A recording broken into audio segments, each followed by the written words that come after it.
大家好，我是宝海之鱼啊。今天我们继续来玩关于四门市的一些传闻。这个游戏呢是一个视觉小说，里面收录了各种各样离奇的都市怪谈，可以把它当成是一个故事来看了。上一次呢我们是看了第一个故事啊，健忘症。这一次我们来看第二个故事，返乡。Let's go！ 我要回乡下的自己的家了吗？乡下的老家。哦，这是什么？这是我的家吗？一个女人说：“哦，好热啊，总算是凉快了。这座城市的夏天实在是太难熬了，还是老家好啊。”果然，我们是要回老家了。男服务员说：“请问需要点什么呢？”哦，有这些东西啊，多少钱呢？这么贵啊！一杯饮料20多块钱，这么贵？我要这个厚椰拿铁。你呢？啊，我跟你一样就可以了。好，那就麻烦给我们2杯一样的厚椰拿铁吧。2杯吗？好的，我明白了。所以这个故事是发生在一个类似于咖啡厅的地方吗？2个女生在聊天，一个女生对另一个女生讲述自己的经历吗？哦，所以这一趟回去你有想起什么吗？怎么说呢？可以算是想起了不少东西吧。哦，那真是太好了，恭喜你。那我们今晚应该找个地方庆祝一下吧。谢谢，不过先别急，还是先听我说完吧。首先，老家的风景跟我记忆里的一模一样。哇，这风景真的很不错，虽然是乡下，但是空气好，风景好，大片的梯田，连绵的群山，低矮破旧的乡村房屋。医生说的没错，我的记忆正在一点点的恢复。所以这个女人是失忆了，每晚出现在梦里的内容很可能都是我曾经记忆里的一部分。还有在看到特定场景后，脑内也会浮现出和那个场景有关的记忆。老家的院子里看到那棵龙眼树的时候，我的脑内响起了一阵声音。该怎么向你解释呢？对没有失忆过的人来说可能有点难以理解吧。每当记忆复苏的时候，总有一段走马灯般的影像在脑海中流转。看到龙眼树的一瞬间，我好像想起了自己小时候的事。那段回忆距离现在应该有20年了。当时的我还在读小学2年级。我有一位大我3岁的姐姐，在我的记忆中，每个周末的下午，我和姐姐都会搬来桌子和板凳，坐在院子里的龙眼树旁学习。怎么这个故事看起来非常正常啊？但是别忘了啊，这个游戏的故事每一个都是都市怪谈的，一定不简单。说是学习，其实写作业根本用不了多久，剩下的时间不是在聊天，就是在玩扑克牌。您的2杯厚椰拿铁请慢用。OK， 好的，谢谢。刚才说到哪里了？说到你和姐姐2个人在院子里玩扑克牌。对，没错。当时的乡下没什么娱乐活动，扑克牌算是为数不多消磨时间的方式啊。周末时，我和姐姐经常在院子里玩扑克，一玩就是1下午。能阻止我们的大概只有下雨了。为什么一定要在院子里玩呢？玩扑克的话，在室内也能玩吧？你说的对，但是大人确实很难理解孩子的心思。也许那时我和姐姐觉得在院子里玩扑克更有趣。总之，只要不下雨，周末我们一定会守在院子里打牌。真是单调的童年呐。20年前的乡下是这样的啦。所以到底我为什么会失忆呢？难道是因为那个姐姐的原因吗？我目测老家的院子大小大概有我现在住的公寓房的2倍，那就是有50平方左右的咯。对，院子的4周被围墙环绕，唯一的入口在屋子一侧。可能正因如此，家里人才放心让我和姐姐在院子里玩耍。围墙将院子与外界隔开，院子是属于我和姐姐2个人的空间啊。平日里进出院子的除了我姐姐还有家人，然而却有一个例外。什么？当家里只剩我和姐姐时，总有个陌生的阿姨在围墙外徘徊。她会躲在龙眼树背后的围墙外侧，从某个几乎固定的位置探出半张脸来。我去，看这个，我的天哪！记忆中，她似乎是面带微笑地凝视着我和姐姐的方向。不过，她真的在笑吗？由于那堵墙始终遮挡着她下半张脸，我只能通过她的眼神暗自揣测。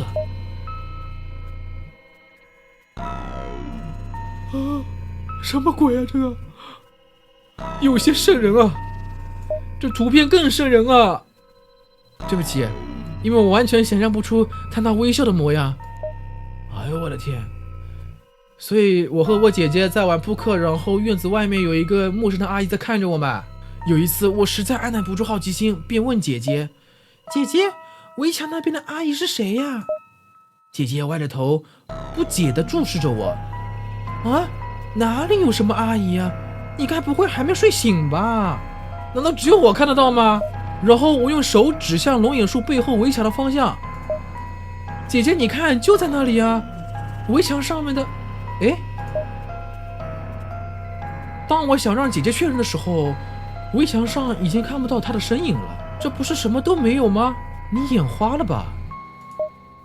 这种事情还是挺常见的。小孩子经常会把某些形状特殊的东西想象成人脸的模样。哦，这么说也是有道理的，但是我觉得不简单啊。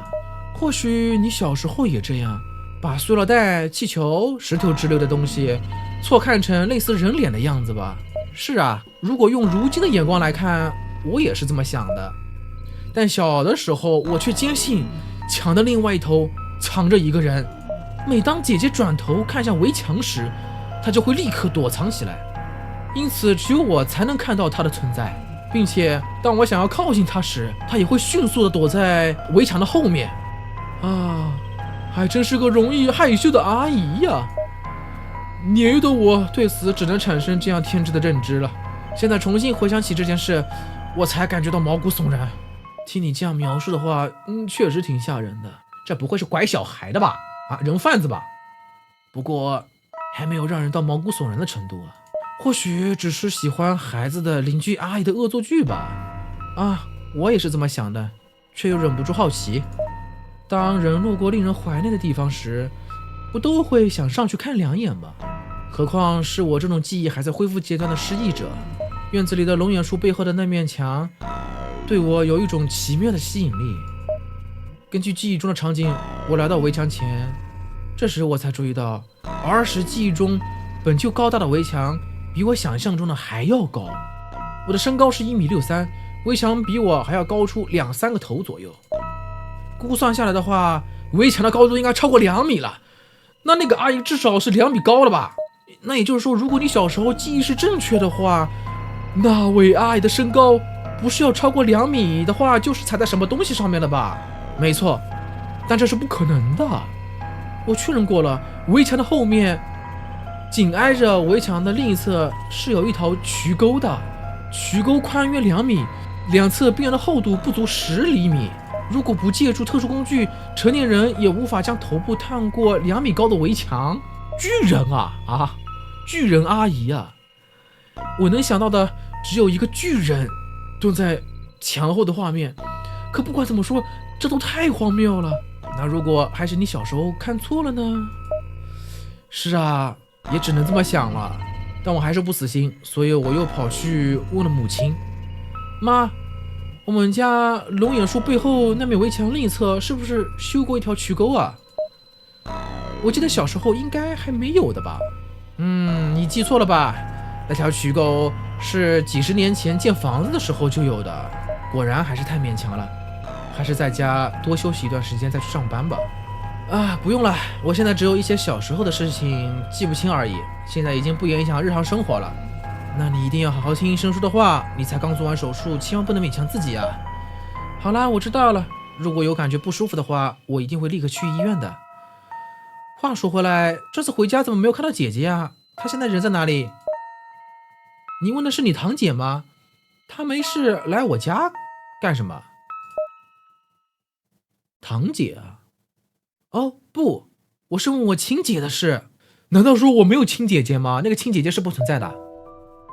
暂停一下，不用再详细说下去了，我感觉已经可以猜到后续了。难道说那个姐姐根本就不存在吗？是我幻想出来的？在那之后，你有跟母亲确认回忆中的细节吗？有是有，但结果并不好。或许就像你猜的那样。当我向母亲描述记忆中的场景后，她告诉我，我并没有亲姐。对，果然，我小的时候家里一直有大人在，我也没有独自在院子里玩耍的经历。那这么说，那些儿时的回忆都是你幻想出来的吗？哦，幻想出来的。所以那个围墙外面的阿姨也是我幻想出来的。虽然我很想否认，但那些回忆确实有可能只存在于我的脑海中。母亲听完我的回忆，露出了非常悲伤的表情。她叫我把工作辞了，安心在老家休息一段时间。我实在是不忍心看到她再露出那样的表情，所以我就答应了。原来如此啊，所以那你现在为什么会在这里呢？哈哈，跟你说实话吧，其实今天是我偷偷跑出来的。偷跑出来？本来我是跟母亲来市里的医院复查的，但是医院里人太多了，闷得实在无聊，我就趁着排队时间偷偷溜出来了。我在附近闲逛的时候，路过了社区公园，就突然想起你就住在这附近，所以你就约我出来了。是啊，话说回来，应该是从大学毕业以来就没再见过面了吧？啊，时间过得可真快啊！好吧，不管怎么样，你今天必须要请客哦，因为我着急出门，钱包和手机都忘带了。啊，没问题，这点小事就包在我身上吧。今天能约你出来真是太好了，下次有空的话，我们一起去哪里玩吧？怎么，这个服务员，这个蓝色的服务员怎么走得这么慢？想去我的老家？可以是可以，不过乡下真的除了空气好以外就没有什么好玩的了。不过要是你想来的话，我随时欢迎。啊，对了，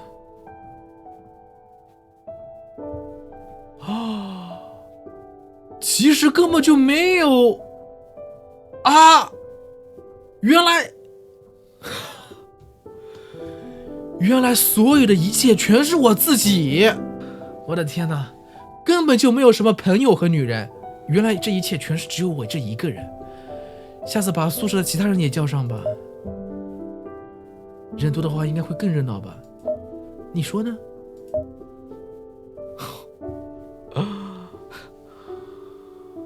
哇塞！哇，反转再反转，有点意思啊！我只想到了没有亲姐姐这么一回事，我还没有想到，其实所谓的朋友也是我自己。相比于我们第一个故事健忘症啊，我感觉这个返乡的这个故事呢，更像是多重人格了。我感觉这个返乡更像多重人格。好吧，不管怎么样，第二个故事结束了啊。那么第三个故事是同学会。这个同学会，我猜测啊，某一个同学应该是什么伟人之类的吧啊。好吧，那不管怎么样，我们第三个故事就下次再看吧。好了，那本期的视频就到这里吧，我们下一个视频再见，拜拜。